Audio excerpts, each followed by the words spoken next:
بسم الله الرحمن الرحيم نحمده ونصلي على رسوله الكريم أما بعد أعوذ بالله من الشيطان الرجيم بسم الله الرحمن الرحيم إنا نحن نزلنا الذكر وإنا له لحافظون وقال النبي صلى الله عليه وسلم ما اجتمع قوم في بيت من بيوت الله يتلون كتاب الله ويتدارسونه فيما بينهم إلا حفتهم الملائكة وغشيتهم الرحمة ونزلت عليهم السكينة وذكرهم الله في من عنده أو كما قال عليه الصلاة والسلام. قابل صد احترام صدر جلسہ، معزز و مکرم حضرات، اساتذہ کرام، مہمانان نظام، عزیز طلباء، خوشی اور غمی کے ملے جلے جذبات سے ہمارے دل لبریز ہے. غمی اس معنی کر کے ہے کہ ہمارا ایک معصوم سا طالب علم پرسوں اللہ کے قضا و قدر سے اللہ کو پیارا ہو گیا. اللہ تبارک و تعالیٰ اس مظلوم کو اعلیٰ دین میں جگہ نصیب فرمائے، ادارے کو اور ہم سبوں کو اس کے نعمت بدر نصیب فرمائے، اور ناگہانی آفات سے، بلیات سے ادارے کے ایک ایک فرد کی حفاظت فرمائے.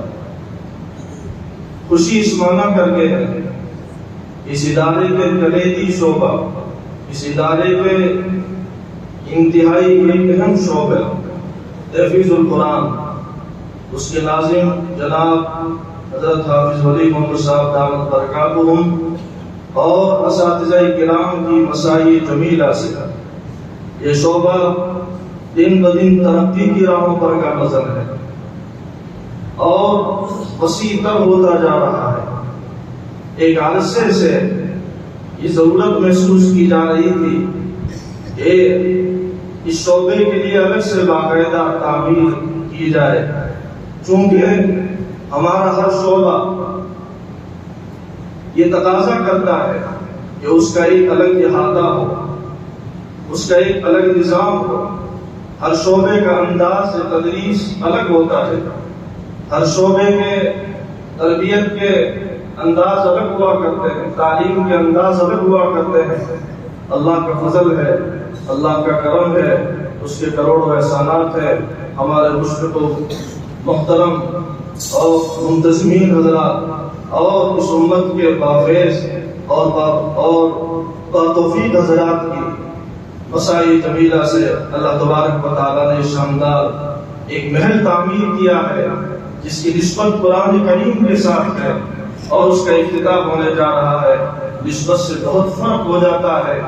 ایک ہی کام کا پتھر جس کی نسبت بیت الخلاء کے ساتھ ہے، اسی کام کا دوسرا پتھر جس کی نسبت اللہ کے گھر کے ساتھ ہے، دینی درسگاہوں کے ساتھ ہے، بہت بڑا فرق ہو جاتا ہے. اللہ کا فضل ہے، کرم ہے کہ اس شعبے کا یہاں پر افتتاح ہونے جا رہا ہے. اللہ تعالیٰ سے دعا ہے اللہ تعالیٰ قیام قیامت ان درسگاہوں کو آباد فرمائے، جاری و ساری فرمائے، اور اللہ تعالیٰ رسول کی صدائیں بلند کرنے والی مخلص طلباء کی، اساتذہ کی جماعت اللہ تعالیٰ اس ادارے کو تا قیام قیامت نصیب فرمائے. میرے بزرگوں، میرے عزیز طلباء، اللہ تبارک و تعالیٰ نے اس امت کے لیے سب سے پہلی جو چیز واجب کی ہے، جس کو سراپا خیر قرار دیا ہے، وہ قرآن کریم ہے. ان اصدق الحدیث کتاب اللہ. اور دوسری چیز جس کو خیر کی بنیاد قرار دیا ہے وہ خیر الہدی ہدی محمد صلی اللہ علیہ وسلم. کہ تمہارا بہترین نمونہ محمد رسول اللہ صلی اللہ تعالی علیہ وسلم کی ذات گرامی ہے. اس امت کو وہ نبی عطا کیے جو کائنات میں اللہ کے بعد سب سے بزرگ اور گزیدہ شخصیت، اور اس امت کو جو قرآن عطا کیا گیا وہ دستور حیات کے اعتبار سے کامل و مکمل کتاب، سارے کلاموں کا سردار. تو میرے دوستوں، اس امت کی دو بنیادیں ہیں. اسی کو دوسرے الفاظ میں جناب رسول اللہ صلی اللہ علیہ وسلم نے ایک دوسری حدیث میں بیان کیا ہے ترکت فیکم امرین لن تضلوا ما تمسکتم بہما کتاب اللہ و سنت رسولی، میں تمہارے اندر ایسی دو چیزیں چھوڑ کر جا رہا ہوں کہ جب تک تم ان کو تھامے رہو گے کبھی گمراہ نہیں ہو پاؤ گے۔ ایک اللہ کی کتاب ہے، قرآن مجید ہے، اور دوسرے محمد رسول اللہ صلی اللہ تعالیٰ علیہ وسلم کی سنتیں ہیں، آپ صلی اللہ علیہ وسلم کا طریقہ ہے۔ میرے دوستو، اسی امت، اسی دو خیر کی بنیادوں کے ذریعے جن افراد کی تربیت ہو جاتی ہے ان کو خیر امت کہا جاتا ہے، علی الاطلاق اور علی العموم۔ اور پھر اسی میں سے جو حضرات قرآن کریم کو اپنی زندگی کا مشغلہ حیات بنا لیتے ہیں، اس پر عمل کرتے ہیں، اس کو پڑھاتے ہیں، پڑھتے ہیں، ان کے لیے کہا گیا کہ خیرکم من تعلم القرآن وعلمہ۔ میرے عزیز طلبہ، آپ حضرات نور الانوار کے اندر پڑھا ہوگا قرآن کس کا نام ہے؟ صاحب نور الانوار نے قرآن کریم کی تعریف کی ہے، وہ اسم للنظم والمعنی جمیعا، یہ قرآن کریم الفاظ اور معانی دونوں کے مجموعے کا نام ہے۔ قرآن کریم کے جس طرح الفاظ منزل من اللہ ہے، اللہ کی طرف سے نازل کیے گئے ہیں، تا قیامت کوئی شخص اس کے اندر تغیر تبدل نہیں کر سکتا۔ میرے دوستو، ٹھیک اسی طریقے سے اس قرآن کریم کے جو معانی اور مطالب ہیں یہ بھی منزل من اللہ ہے، تا قیامت کوئی اس کے اندر کسی بھی قسم کا تغیر تبدل نہیں کر سکتا۔ قرآن کریم کے الفاظ بھی محفوظ اور قرآن کریم کے معانی اور مطالب جو احادیث کہلاتی ہے میرے دوست وہ بھی محفوظ ہے۔ قرآن کریم میرے دوست اگرچہ عربی زبان میں نازل ہوا ہے، لیکن قرآن کریم کے کئی مقامات پر اس کے الگ سے معانی ہیں، اس کے الگ سے مطالب ہیں۔ رسول کریم صلی اللہ تعالیٰ علیہ وسلم کی میرے دوستوں جو ذمہ داریاں بتائی گئی قرآن کریم میں، 4 ذمہ داریاں بتائی گئی۔ یتلو علیہم آیاتی، قرآن کریم کی آیات کو پڑھ پڑھ کر لوگوں کے سامنے پیش کرتے ہیں، ان کو اللہ کی طرف بلاتے ہیں۔ دوسری ان کی ذمہ داری قرآن کریم کے معانی اور مطالب کو بیان کرتے ہیں، اس لیے کہ میرے دوستو قرآن کریم کی آیات اپنی جامعیت کے اعتبار سے اور وسعت کے اعتبار سے سینکڑوں معانی اور مطالب کی محتمل ہے۔ احتمال ہے یہ بھی معنی ہو سکتا ہے، یہ بھی معنی ہو سکتا ہے، لیکن قربان جائیے میرے دوستو میرے آقا جناب رسول اللہ صلی اللہ تعالیٰ علیہ وسلم پر آپ نے کبھی یہ نہیں کہا کہ اس کے یہ بھی معنی ہو سکتے ہیں، اس کے یہ بھی معنی ہو سکتے ہیں، بلکہ مراد ربانی کو متعین کر کے کہہ دیا کہ اس کے یہ معنی۔ اس لیے کہ اگر مراد ربانی متعین نہ کی جائے، کسی قرآن کریم کے ذریعے لوگ کئی معانی اور مطالب اخذ کر لیں گے جس کی بنیاد پر گمراہی کا شکار ہو جائیں گے۔ اللہ تبارک و تعالیٰ نے جناب رسول اللہ صلی اللہ تعالیٰ علیہ وسلم کے قلب اطہر پر ان معانی کا القاء کیا، اور اللہ کے نبی پاک علیہ الصلوۃ والسلام نے میرے دوست امت کے سامنے معانی بدلائے۔ ابتداء جب قرآن کریم نازل ہو رہا تھا، آپ صلی اللہ تعالیٰ علیہ وسلم بھول کے خوف سے کہیں ایسا نہ ہو کہ قرآن کی آیات کو بھول جائے، جلدی جلدی اس کو رٹتے تھے۔ قرآن کریم کی آیت اتری، لا تحرک بھی لسانک لتعجل بہ ان علینا جمعہ وقرآنہ، کہ نبی جی آپ بھولنے کے خطرے سے قرآن کریم کی آیات کو جلد نہ پڑھیے، ہمارے ذمے ہے آپ کے قلب کے اندر اس قرآن کریم کو محفوظ کروانا، ہمارے ذمے ہے آپ کی زبان مبارک سے اس کو صحیح ادا کروانا۔ پھر اس کے بعد میں میرے دوستوں اللہ تعالیٰ فرماتے ثم ان علینا بیانا، ہمارے ذمے ہے اس قرآن کریم کی مراد کو متعین کرنا، اس کے معانی اور مطالب کو اس کو جو ہے کھول کر بیان کرنا، آپ کے سامنے آپ کے دل پر القاء کرنا میرے دوستوں ہمارے ذمے ہے۔ گویا قرآن کریم متن ہے، احادیث شریفہ میرے دوستوں اس کی شرح ہے۔ ان درسگاہوں کے اندر قرآن کریم کے الفاظ پڑھے جائیں گے تو وہ درسگاہ ہے کہ جو آپ حضرات کے لیے پہلے سے طے تھی، قرآن کریم کے ساتھ جن کا انتصاب تھا، تعلق تھا، جہاں قرآن کریم پڑھا جاتا تھا، اب انشاءاللہ انہی درسگاہوں کے اندر قرآن کریم کے معنی اور مطالب بیان کیے جائیں گے۔ جس طرح قرآن الفاظ کا نام، اسی طرح میرے دوستوں معنی کا نام ہے۔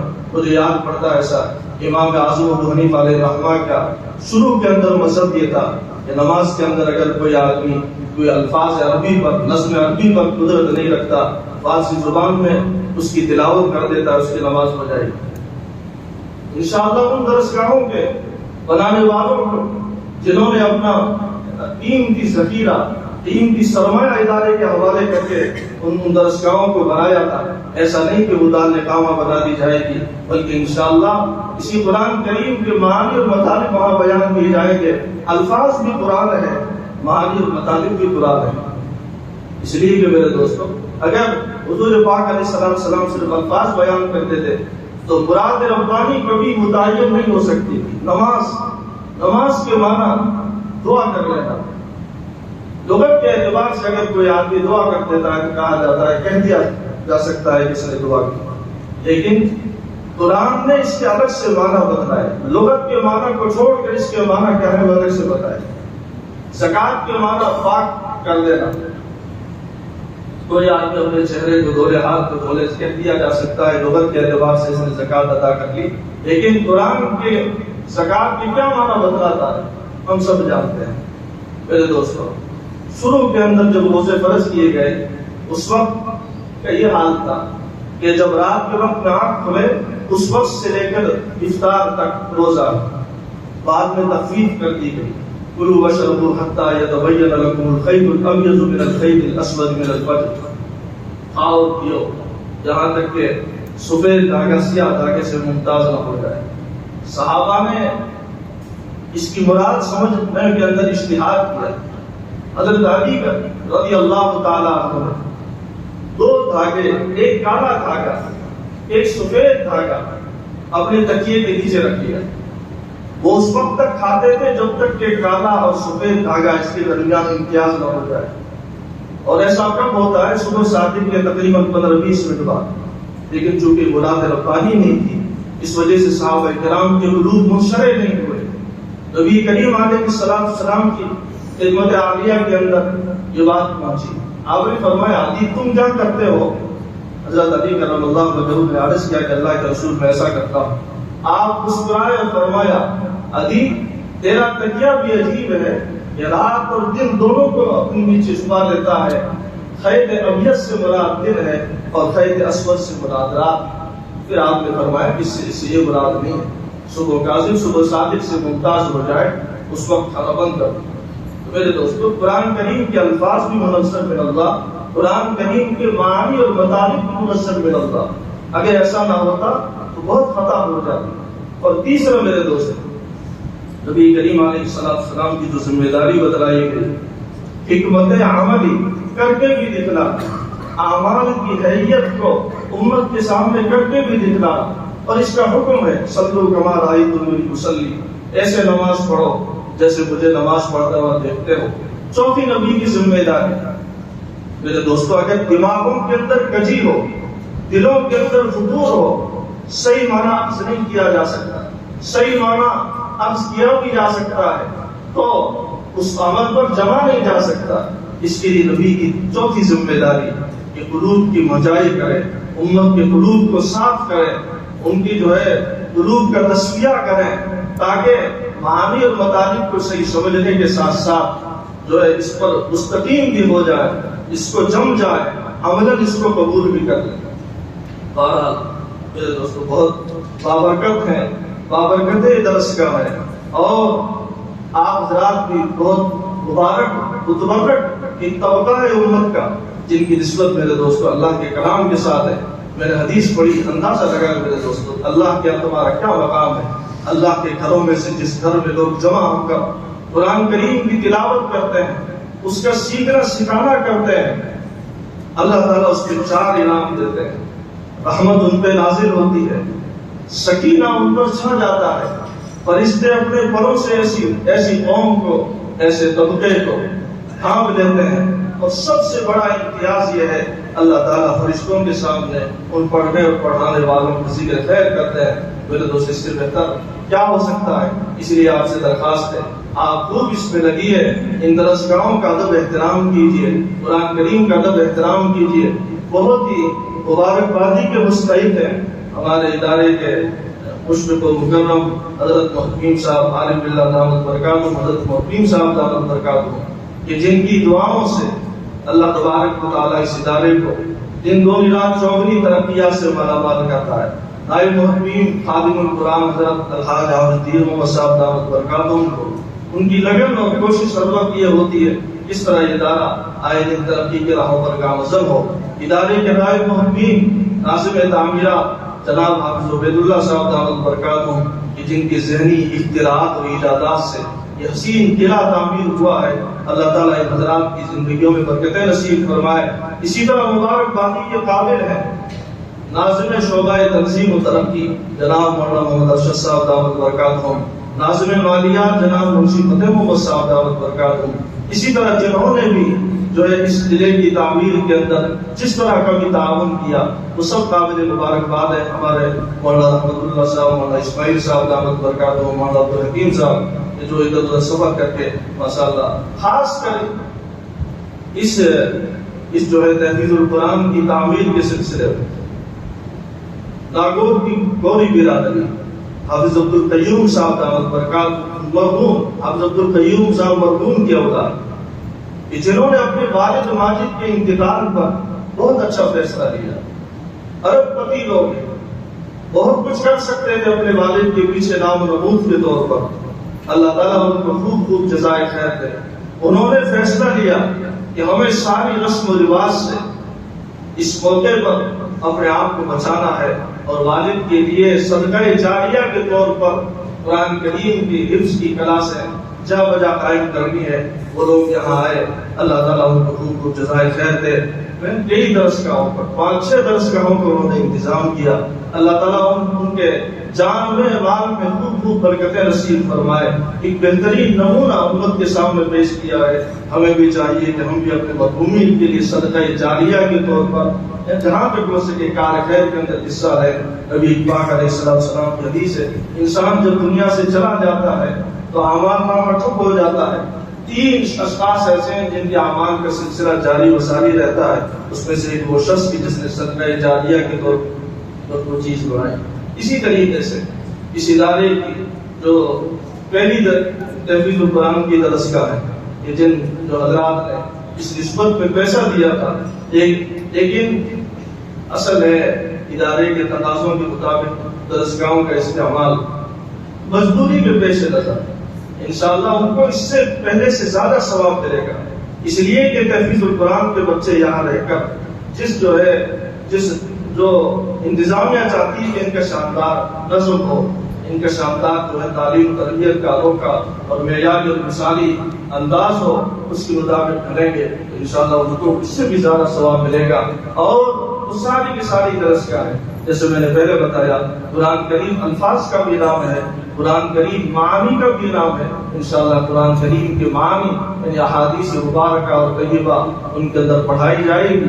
قرآن کریم کو صحت کے ساتھ کیسے پڑھا جاتا ہے پڑھایا اس کو وہ درسگاہیں وہاں قائم ہوگی، وہ بھی بہت خوب ادارے کی طرف سے شکریہ کے مستحق ہیں، مبارکبادی کے قابل ہیں۔ اللہ تعالیٰ ان حضرات کے مالوں کے اندر بھی خوب برکت نصیب فرمائے اور دین کے کاموں میں ان کو بھی بڑھ چڑھ کر خوب جو حصہ لینے کی توفیق نصیب فرمائے۔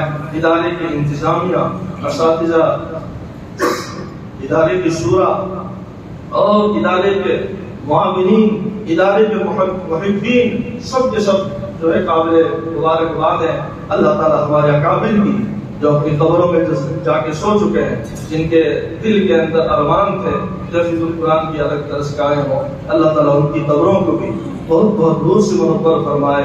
فانی ادارہ مولانا محمد عالم صاحب رحمۃ اللہ علیہ، حضرت مولانا دوست محمد صاحب رحمۃ اللہ علیہ، حضرت مولانا رشید احمد صاحب رحمۃ اللہ علیہ، حضرت حافظ غلام اللہ صاحب رحمۃ اللہ علیہ، اور جتنے بھی حضرات جنہوں نے یہاں پڑھایا، جنہوں نے ادارے کی خاطر کسی بھی قسم کی قربانیاں پیش کی، اللہ تعالیٰ ان کی قبروں کو خوب نور سے منور فرمائے اور ہمیں ہمارے موجودہ اکابر کی خوب قدر دانی کی توفیق نصیب فرمائے۔ اجتماعی قلوب اتحاد فکر کے ساتھ اس ملت کے کارواں کو ہمیں آگے بڑھانے کی توفیق نصیب فرمائے۔ وآخر دعوانا الحمدللہ۔